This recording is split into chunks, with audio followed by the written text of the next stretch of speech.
WTO world trade organisation, यालाच जागतिक व्यापार संघटना म्हटलं जातं.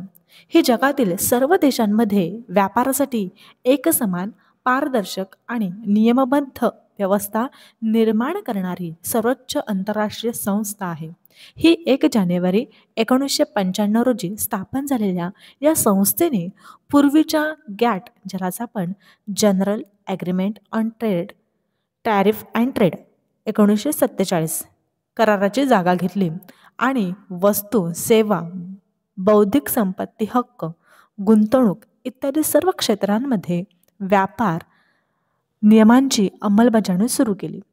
WTOचे मुख्य उद्दिष्ट म्हणजे आयात निर्यात शुल्क कमी करणे, गैरशुल्क अडथळे हटवणे, बहुपक्षीय व्यापार प्रणाली निर्माण करणे आणि सर्व सदस्य देशांना समान संधी उपलब्ध करून देणे.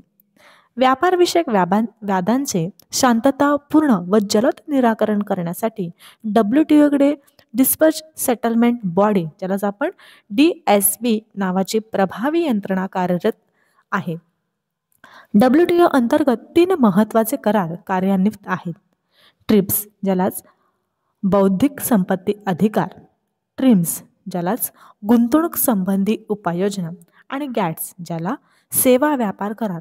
या करारांमुळे जागतिक व्यापार क्षेत्र अधिक खुलं, स्पर्धात्मक आणि पारदर्शक बनले आहे. WTO ही विकसनशील आणि अल्पविकसित देशांना आंतरराष्ट्रीय बाजारपेठेत प्रवेश देण्यासाठी समान नियम लागू करते. मात्र विकसनशील देशांना विशेष व भेदविरहित लाभही देण्यात येतात. भारत हा WTOचा संस्थापक सदस्य असल्यामुळे कृषी, सेवा, औषध निर्मिती, ई-कॉमर्स, संरक्षणात्मक शुल्क, सबसिडी आदी क्षेत्रांवर त्याचा मोठा प्रभाव जाणवतो. Maharashtra set exam, UGC net exam यामध्ये WTOवर प्रश्न हे हमखास असतातच. त्यामुळे WTO हा अभ्यासाच्या दृष्टिकोनातून अतिशय महत्त्वाचा टॉपिक आहे.